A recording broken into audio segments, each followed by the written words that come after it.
నమ్మకాలు మూఢనమ్మకాలు కార్యక్రమానికి స్వాగతం. డాక్టర్ గారు, చాలా దేవాలయాల్లో రావి చెట్టు వేప చెట్టు రెండూ కలిసి ఉంటాయి. ఇలా జంట వృక్షాలకు పూజలు చేసి ప్రదక్షిణలు చేస్తే దోషాలన్నీ తీరిపోతాయని చాలామంది నమ్ముతారు. ఇలా వేప చెట్టు రావి చెట్టు కలిసి ఉంటే ఆ గాలి వల్ల చాలా మంచి జరుగుతుందని నమ్ముతుంటారు. దీనిలో ఏమైనా నిజం ఉందంటారా?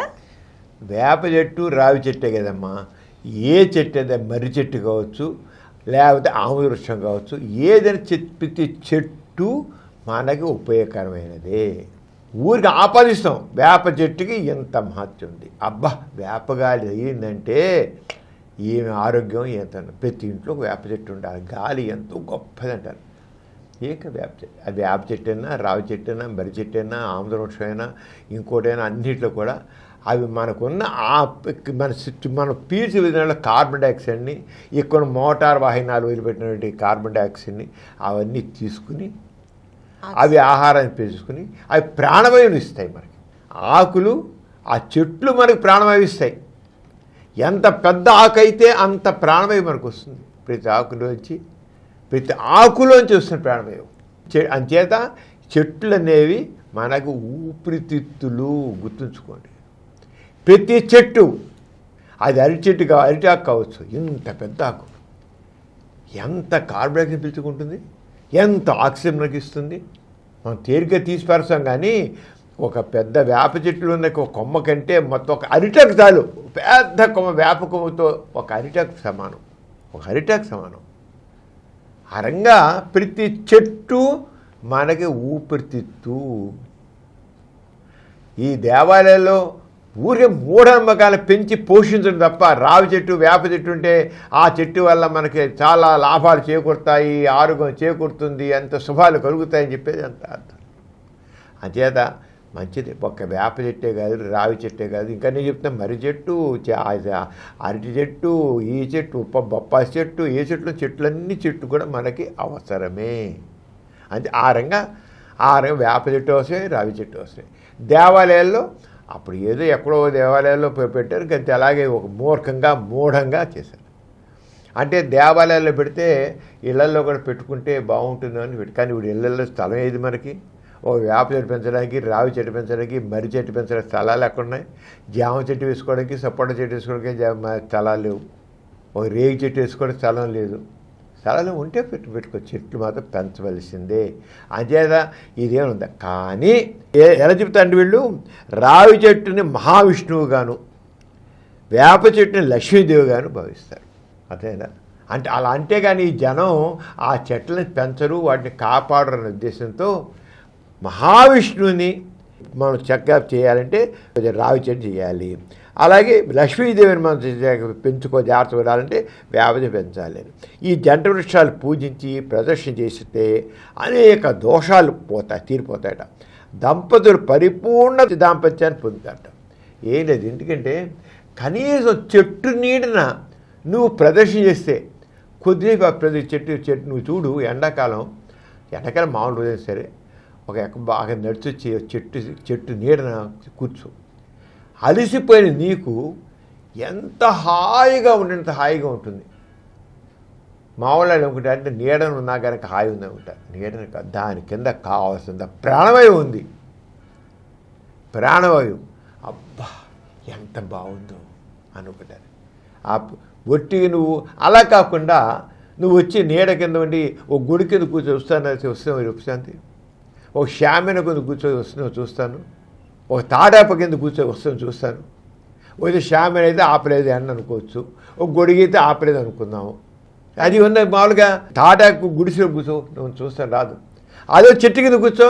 చెట్టు కింద ఒక వేప చెట్టు కావచ్చు, మర్రి చెట్టు కావచ్చు, ఏ చెట్టు అయినా సరే చెట్టు నీడ నువ్వు కూర్చో.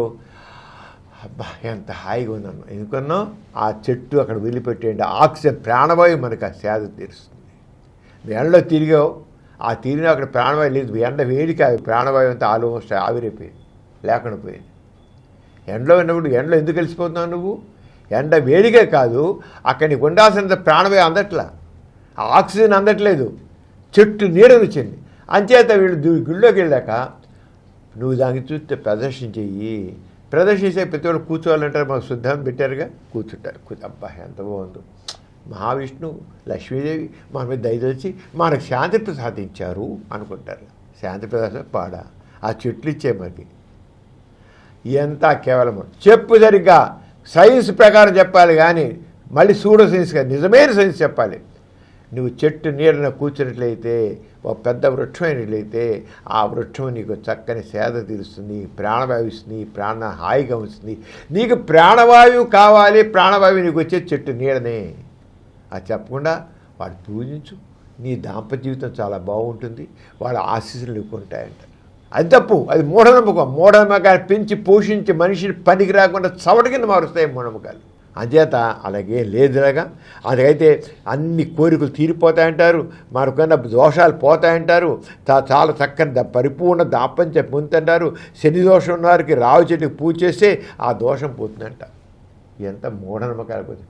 అదే ఆస్తికత్వం ఉన్న పెద్ద తప్పు ఏంటంటే, నీకు తెలిసే సైన్స్ సరిగ్గా చెప్పు, అంతేగాని చెత్తగా ఇలాంటి మూఢనమ్మకాలు పెంచి పోషించద్దు.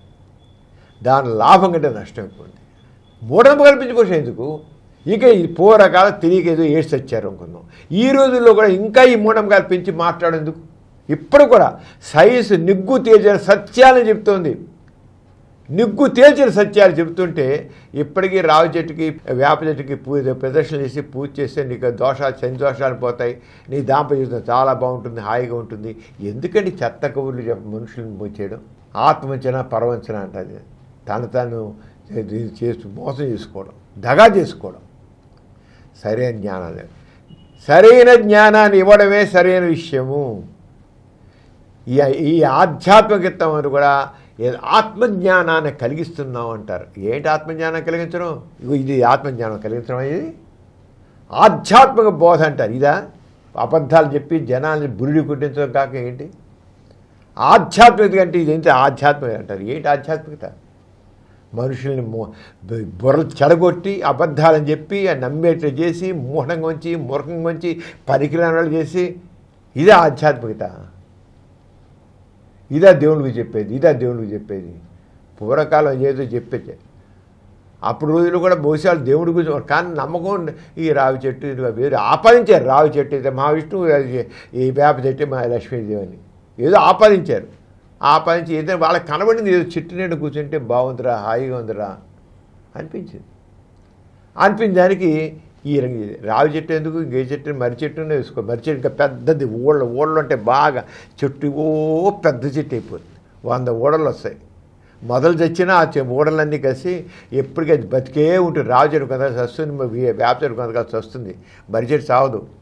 ఊడలు పెరుగుతూ ఊరంతా పాగుతుంది. అది వదిలిపెడితే ఊరంతా పాగుతుంది. ఒకటే చెట్టు ఊరంతా వస్తుంది. అంచేత సరైన జ్ఞానాన్ని కలిగించాలి. సరైన జ్ఞానాన్ని కలిగించకుండా మనుషుల్ని ఒక రకమైన మూర్ఖంగా ఉంచేవి ఈ మత సిద్ధాంతాలు. అంచేత ఆలయాల్లో రావి చెట్టు వేప చెట్టు ఈ దేవతాసురులు అని చెప్పి కేవలం అబద్ధాల తప్పకే కాదు, వీటిని పూజించడం వల్ల పొరిగేది లేదు. ఉన్న విషయం చెప్పు, తప్పకుండా అందరూ ఆచరిస్తారు. చెట్లు ఇప్పుడు నిజంగా పర్యావరణంలో చెట్లు పూర్వకాలం పర్ హెడ్ ఒక మనిషికి దాదాపు 250 చెట్లు దాకా ఉండే దాదాపు. ఇప్పుడు 25 చెట్లు ఉన్నాయి. చెట్లు నరికేస్తున్నాం, అందువల్ల ఎండలు పెరిగిపోతున్నాయి, వర్షాలు తగ్గిపోతున్నాయి, ఎంత ఎండలు మండిపోతున్నాయి మనకి. ఇదే చెట్లు ఉన్నట్లయితే మనకి ఇంత ఎండలు ఉండేవి కాదు, ఇంత వర్షాభావం ఉండేది కాదు. నరికేసుకుంటూ వెళ్ళిపోతున్నాం. మనకి చెట్లు పొలాలు చేస్తాం, అవన్నీ చేసుకొని పోతాం. అంచేత ఇదివరకు జీవనదులు ఉన్నాయి. కృష్ణానది కానీ, గోదావరి కానీ, పెన్నాది కానీ ఎప్పుడు నిరంతరం నీరు పోతుంది. నీరేది వర్షాకాలంలో ఆ చొక్క నీరు రావడం తప్ప చాలా నీళ్ళే లేవు. పేరుకి జీవనదులు ఇప్పుడు సాగు నదుల కింద మారిపోయేవి. మనం అందుకని రియలైజ్ చేయాలి. తెలుసు కాదు ఇప్పుడు ఈ పనికిరాని ఈ ఆధ్యాత్మిక బోధలు కాదు కావాల్సింది, సైన్స్ చెప్పాలి, నిజాన్ని చెప్పాలి. నిజాన్ని చెప్పకపోతే మాత్రం ఇంకా మనల్ని మనం ఆత్మవంచన చేసుకోవడమే, మనల్ని మనం మోసం చేసుకోవడమే. ఈ రకంగా మనల్ని మనం మోసం చేసుకోవడం, ఎదుటి మనం మోసం చేయడం తప్ప ఫలితం లేదు. అజ్ఞానప్పుడు మనుషుల్ని చాలా హీనంగా మార్చేస్తుంది, వాళ్ళ బతుకులు నాశనం చేస్తుంది. అంచేత అందుకే మూఢనమ్మకాలు పోవాలి. ఆ మూఢనమ్మకాలు పోవాలి, జ్ఞానాన్ని కలిగించాలి. జ్ఞానాన్ని ఇప్పుడు ఎంత మేరకు ఉన్న జ్ఞానాన్ని కలిగిస్తామో అంత మేరకు మానవ జాగ్రత్త చాలా బాగుంటుంది. దేవాలయాల్లో రావి చెట్టు వేప చెట్టు కలిపి పెంచుతుంటారు. దీనివల్ల ఏదో ప్రత్యేక ప్రయోజనం ఉంటుందని నమ్ముతారు. కానీ దీనిలో ఏమీ నిజం లేదు. ఇది కేవలం కల్పితం మాత్రమే. చెట్ల నుండి ఏ ప్రయోజనం అయితే ఉంటుందో వీటి వల్ల కూడా అదే ప్రయోజనం ఉంటుంది. రావి చెట్టు వేప చెట్టు కలిసి పెంచడం వల్ల అంత ప్రయోజనం ఉండట్లయితే మరి ఇళ్లలో ఎందుకు పెంచరు? ఈ విధంగా ప్రశ్నించి వీటిలోని నిజానిజాలను తెలుసుకోండి. అసలైన సైన్స్ను గుర్తించండి. ఇటువంటి విజ్ఞానదాయకమైన కార్యక్రమాలకై మా గోరా ప్రగతి ఛానల్ను సబ్స్క్రైబ్ చేయండి.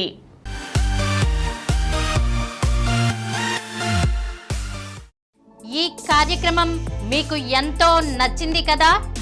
ఇటువంటి మరిన్ని వీడియోల కోసం అనతి కాలంలోనే 20 కోట్ల వ్యూస్ సాధించిన డాక్టర్ సమరం మల్టీ ఛానల్ నెట్వర్క్ సమర్పించు గోరా ప్రగతి ఛానల్కు సబ్స్క్రైబ్ చేయండి, లైక్ చేయండి, మీ ఫ్రెండ్స్కి షేర్ చేయండి. అలాగే ప్రక్కనున్న గంట సింబల్ని ప్రెస్ చేయడం మర్చిపోకండి. Please download Samaram multi-channel app and watch your favorite channels from your mobile. App available on Google Play Store and subscribe to the channels.